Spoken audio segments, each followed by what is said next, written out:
Excellencies, ladies and gentlemen, we gather at a time when global multilateralism is under immense stress, under the weight of an unprecedented pandemic.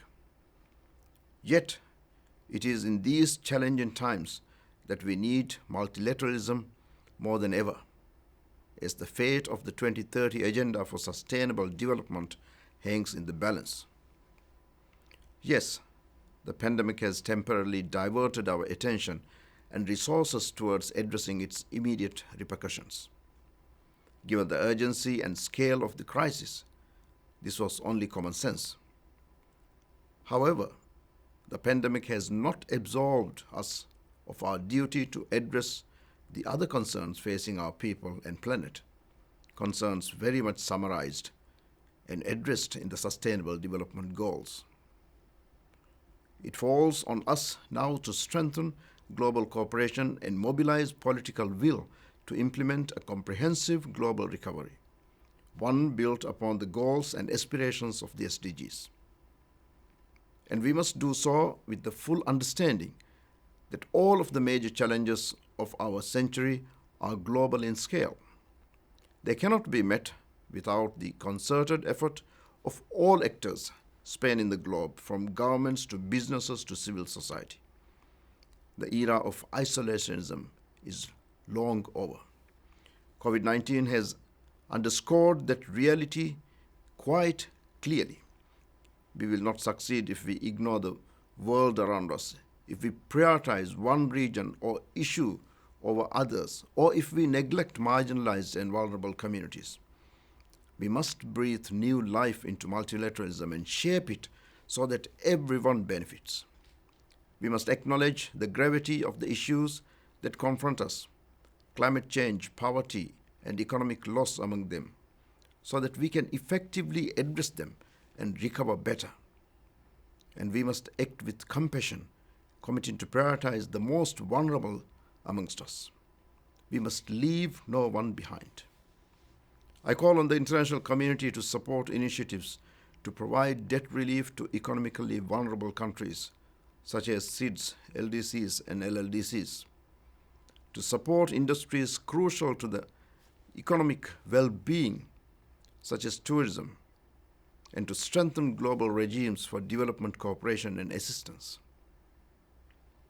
Excellencies, of the challenges that will remain after the pandemic, climate change is among the most pressing. Frankly, COP26 did not meet our expectations. But the deliberations reaffirmed the importance of multilateralism to address climate change and its impacts, and to stay within the 1.5-degree target. For the first time in the UN Framework Convention on Climate Change process, there's a reference to phasing down unabated coal power and phasing out inefficient fossil fuel subsidies. Developed countries have agreed to double their adaptation finance from 2019 levels by 2025.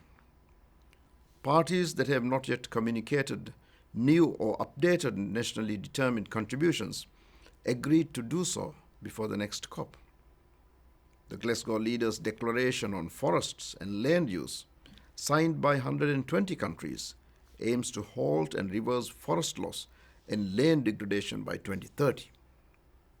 The Global Methane Pledge, signed by over 100 countries, commits to collectively reduce global methane emissions by 30% by 2030. Finally, in completing the Paris Agreement rulebook, the agreement is operational and implementable. My overall assessment of COP26 is that there is some ground for cautious optimism. Nevertheless, much more political will and cooperation will be required to enhance the ambition for rapid emission reductions over the coming decade to avoid dangerous levels of climate change. Excellencies, we must build on that momentum in the lead up to COP27. As President of the General Assembly, I will continue to do my part and will convene a high-level Moment for Nature in July to reflect on the lessons we learn from the three complementary Rio Conventions that will have been held this session on climate, biodiversity, and desertification. During the event, I will echo my message during the high-level event I held on climate last October and during COP26. Humanity has the ingenuity and resources to act on climate, but only if our efforts are fortified with political will and cooperation. I applaud the Energy Resources Institute for launching the Act for Earth initiative to facilitate greater multi-stakeholder partnerships in meeting the 2030 agenda. As a Maldivian, I join islanders from across the world in feeling anxiety over the fate of our homes in the face of climate crisis and rising sea levels. We are on the front lines of a battle that will one day engulf the entire world. The Act for Earth initiative captures the urgency with which we need to protect our planet, and it captures the scale of cooperation required to be successful. Excellencies, rest assured that throughout my presidency of hope, I will make every effort to support partnerships that will help us protect our planet and meet the Sustainable Development Goals. I express my gratitude to the organizers for providing me this opportunity to speak and wish you a very successful event. I thank you.